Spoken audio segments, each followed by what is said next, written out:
আচ্ছা, এবার আমি বাড়িতে গেছিলাম কিন্তু অনেক রকম কাজবাজ নিয়ে। এক তো আমার বার্থডে, ভোর, দেন আমার একটা দাদা আছে বিক্রম দা, ওর বিয়ে ছিল। তো ওই জন্য গেছিলাম। আজকে আইবুড়ো ভাত ছিল বাই দ্য ওয়ে, আজকে বিয়েটা নয়। তো এর মধ্যেই আমি এরকম সংসেজে গিয়ে দেখছি যে কেউ সাজেনি। এই জন্যই আমার সাজতে ইচ্ছা করে না, এই জন্যই আমার সাজার প্রতি ইন্টারেস্ট থাকে না। কারণ আমি যেখানে আমি সেজে যাই সেখানে লোকে সাজে না, যেখানে আমি সেজে যাই না সেখানে লোকে বিয়ের বাড়ির মতো সাজে, লাইক পুজো বাড়ি হলেও। মানে সিরিয়াসলি আমার না এমনিও আনকমফোর্টেবল লাগছিলো শাড়িটা পরে, বাট তাও আর কি করবো। এখানে ভিক্টরদাকে দেখে আমার একটু মজাই এলো, কারণ ভিক্টরদা আমার মধ্যে সেজেছে। ও বিয়ে বলে কথা, ও বর, বাট তাও আমি বোনই তো, বরের তো বোন, আবার কি। তো গেছিলাম, তারপরে ভিক্টরদা এখানে খেতে বসলো।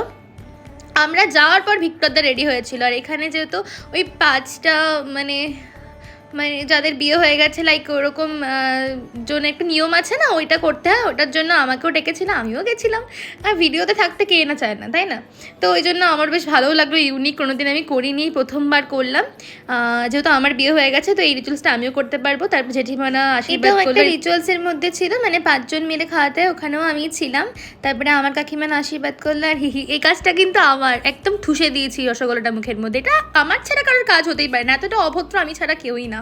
তারপরে ভিক্টরদার কাকা আশীর্বাদ করলো, আর তার কাকিমানাও করলো। কাকিমা যে কতবার করলো কি জানি, কতগুলো ক্লিপ নিয়েছে আমার নিজেরও মনে নেই। তারপরে এটা ছিল বান্টি দি, ভিক্টরদার বোন, মানে দিদি বা যাই হোক কিছু একটা হবে, বোনই হবে আই থিঙ্ক, পিসির মেয়ে। তো যাই হোক, তারপরে সবাই খাওয়া দাওয়া শুরু করলো। আর ওই যে ছিল ছোটুদা, ভিক্টরদার ভাই, মানে মামার ছেলে।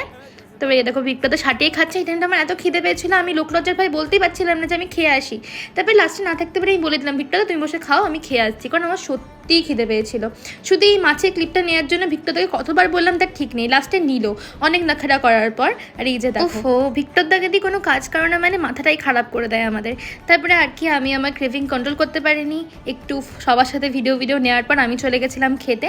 তো এইভাবেই কাটতে ভিক্টরদার আইব্রো ভাতটা। আমার তো বেশ ভালো লেগেছে, শুধু একটু আনকমফোর্টেবল হচ্ছিল হয়তো সেজে যাওয়ার জন্য, বাট কি, আমার কিছু যাই আসে না, আমার তো হায়া লজ্জাই নেই। চলো টাটা।